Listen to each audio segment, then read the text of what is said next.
Hi again. It's time for the Hidenet Market Report Week in Review. My name is Don Oshman, editor-in-chief and publisher of Hidenet Market Reports. Before we get going on the prices this week, I want to thank you for watching this free report. Some of you watch it in order to get market information at no charge. Others like to watch it to add to the information they already have, even if they're subscribers, because some people don't subscribe to every report, and we cover Europe, Latin America, North America, and points in between. And some people want to have all of that information in a general nature.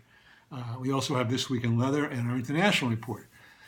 All this is good, except the only way to really see the price trends are, what they really are, what happened this past week outside of your own little bailiwick, and what's going to happen in the future, and what can give you opportunities to mitigate losses or increase profits in the future, is to read the whole report each week. So you can do this for free for 3 weeks by signing up for a trial. And for those of you who do subscribe and want to know about other markets that could interest you, because it's a world market, everything is global today, you might want to subscribe to some more reports as well. So just want to get that little plug in. And as we always say, knowledge equals profits, and Hidenet is your eyes on the market. Specifically this week in Latin America, David Holes writes from Nuevo Hamburgo that the new president has replaced Dilma Rousseff, who was in the process of being impeached, but anyway had to step down. And there's a vice president now taking over for the next 6 months. Things were so depressing in Brazil, and people had just thrown in the towel and were dejected. And it's hoped that the change of administration, who can't perform miracles in 6 months, might increase, at least optimistically, people thinking more optimistically, and maybe they'll get the economy going again. As President Roosevelt said in the peak of this depression in America, the depression in 1929 or 32 in America, the only thing we have to fear is fear itself. And I think that's what's going on in Brazil. So everybody's at least a little bit optimistic that people will start eating Brazilian beef again in the country. Therefore, there'll be more hides, and the market can flow like it has in the past. Meanwhile, the kill was down again. Prices were too high for tanners who must buy to keep operating to some extent.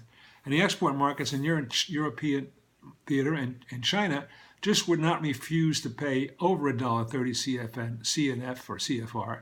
And most business is taking place between $1.25 and $1.28, $7, $27 for TR1 full substance. Even $1.30 isn't enough to make it worthwhile, to make it profitable for Brazilian tanners who have to pay so much for the green hides, all the green hides they can buy because there aren't that many, to come out. So everything is kind of hunched down and hunkered down, waiting for this to pass, which is not going to happen through the summer, I don't think.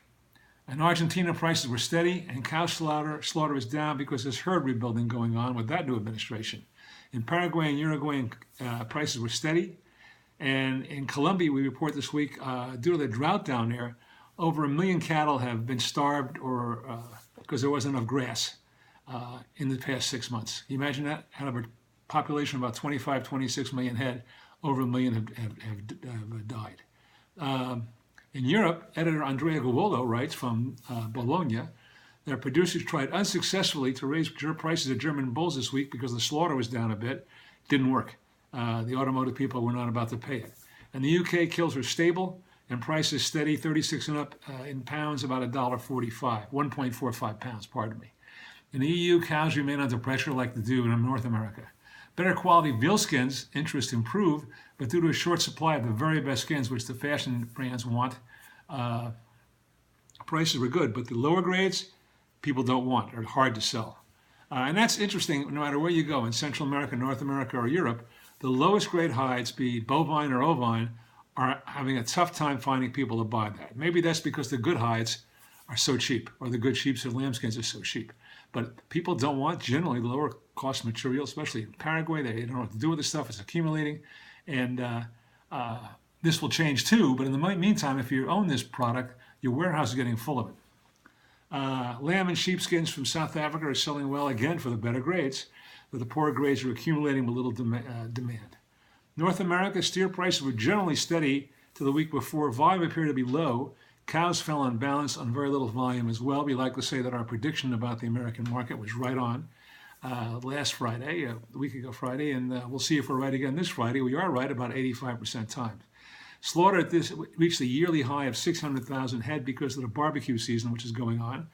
And again, this week, more cattle were killed, especially at 600,000, then were sold for export or were shipped for export. This has gone almost every week with very few exceptions since January.